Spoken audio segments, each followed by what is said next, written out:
କୁନାଲ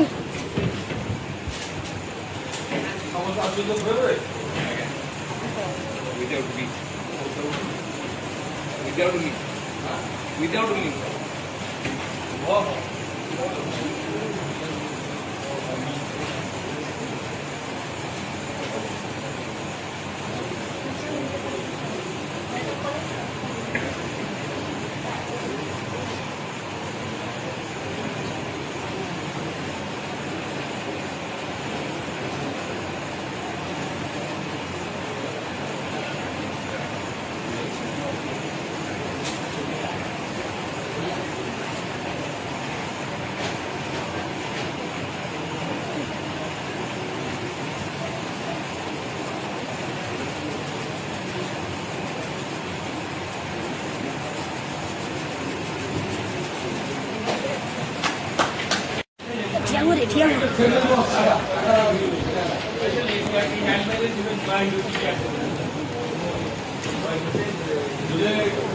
ये मोर सृष्टि आम दी जनकर या आपण दायित्व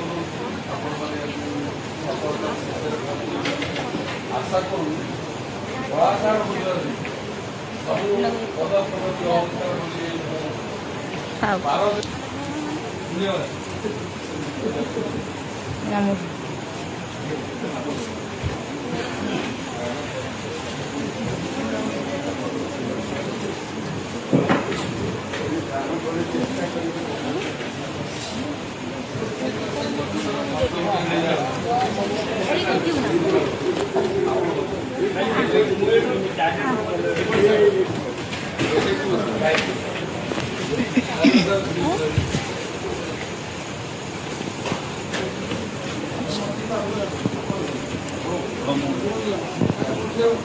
आपण भरोसा कौन मो भौणी अलग जानी माने चिन्हा जଣା ଅଛି चिन्हा जଣା ଅଛି काली परा शिव मंदिर रे हिरण्य बाबू अलका कथा होतले मु निजे देखिछि मो भरोसा हिरण्य ए 3 हेला आसी हम घर को आछि ए प्रस्ताव हिरण्य निजे पठेछि ना आपण निज तरफ इच्छा करि आछन नहीं ए प्रस्ताव हम मामू भरोसा 3 जण करो क्षमा करिवे विदंबर बाबू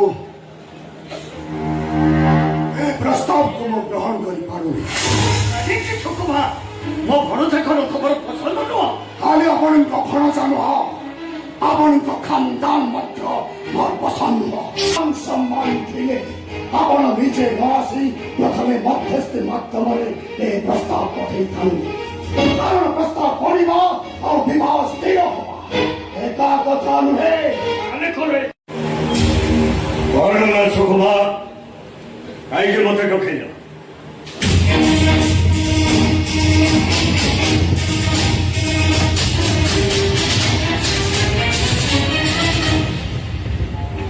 अंचल जीसो कौ कथा आपण कोन जाइनाते तमे तो मो झियो को बहु भाबरे ग्रहण करले एमिति की घरे रखिलनी एमिति की तम सान भाई अमर अधिकार ता पाखरु छडे नेलो से कोन रो अधिकार नेला मो केरे कोन बोले से फालतू कथा बंद करंतो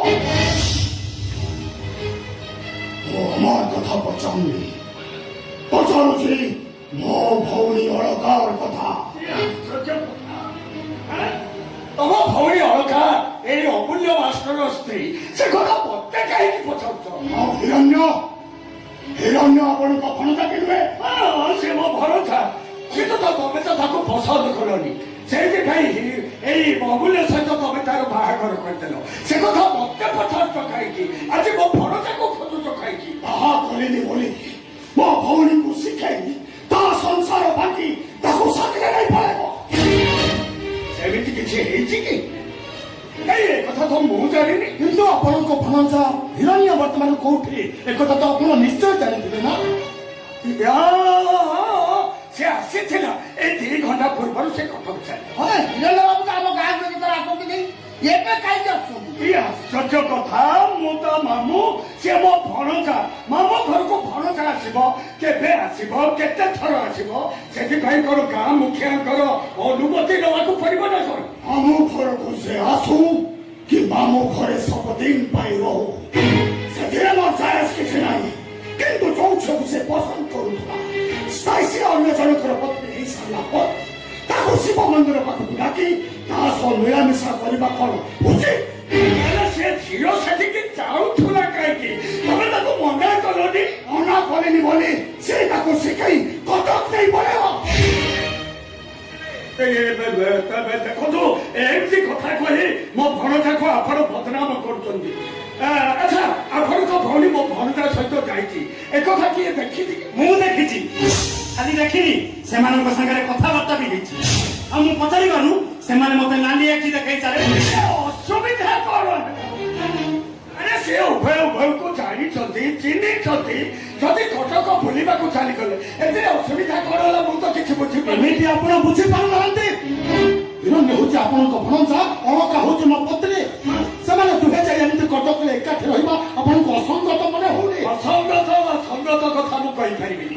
ପ୍ରଥମେ ତମର ବୁଝିବା ଦରକାର ସେ ଗୋଟେ ଅଜଣା ଅଜଣା ପୁରୁଷ ସହିତ ତମ ସ୍ତ୍ରୀ ଗଲା ଯୋଉଠିକି ବି ଯାଅ ସନ୍ଧ୍ୟା ପୂର୍ବରୁ ମୋ ଭଉଣୀ ମୋ ପାଖରେ ପହଞ୍ଚିବା ଦରକାର। ନେଇ ଅଜଣା କଥା ମତେ କାହିଁକି?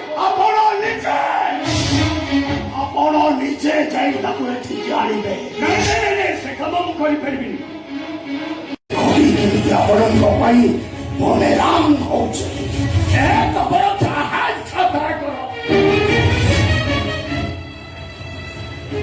ହେଲେ ମନେ ରଖ ତମେ କାହାର ମୁରବୀ ହେଇପାର କିନ୍ତୁ କାହାର ଭାଗ୍ୟ ବିଧାତା ନୁହଁ। ତମେ କେତେବେଳେ ଦେଖେଇବ ମୁଁ ସେତେବେଳେ ଘରକୁ ଚାଲି ଆସିବି। ମୁଁ ତମ ପାଣି ତଳର ହରିଆ ନୁହଁ।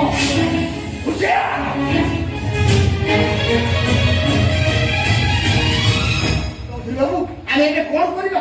ମୋ ମତରେ ଥାନାରେ ଯାଇ ସେ ହିରଣ୍ୟ ନାଁରେ ଅଭିଯୋଗ କରିବାଟା ଉଚିତ ହବ। ଅଭିଯୋଗ କଲେ ମୋ ଭଉଣୀ ଅଳକା କଣ ଏଇ କଳିଙ୍ଗ ପାଟଣର ଗାଁର ବଦନାମୀରୁ ମୁକ୍ତି ପାଇଯିବ ନା ଚରିତ୍ରହୀନ ବଦନାମୀର କଳାଟାକ ତାର ସଫା ହେଇଯିବ। ସଫା ନ ହଉ ଏଇଟା ସ୍ୱାମୀ ସ୍ତ୍ରୀଙ୍କର ମନମାଳିନ୍ୟ କଥା। ଅଳକା ଘରକୁ ଫେରି ଆସି ତା ଶସ୍ୟରେ ଯୋଗ ଦେଇଦେଲେ ସବୁ ସମସ୍ୟାର ସମାଧାନ ହେଇଯିବ। ନାଇଁ ଭାଉଜ ନାଇଁ, ବଡ ଭାଇଙ୍କର ସବୁ ନିଷ୍ପତ୍ତିକୁ ଆଜି ପର୍ଯ୍ୟନ୍ତ ମୋ ମୁଣ୍ଡ ନୁହେଁ ମାନି ନେଇ ଆସିଛି, କିନ୍ତୁ ଏ କ୍ଷେତ୍ରରେ ତାଙ୍କର ଏ ନିଷ୍ପତ୍ତିକୁ ମୁଁ କେବେ ବି ମାନି ନେଇପାରିବି। ଅଳକା ଏ ଘରକୁ ଫେରି ଆସିଲେ ବି ନା ତାକୁ ମୁଁ ଏ ଘରେ ରଖିବି ନା ତାକୁ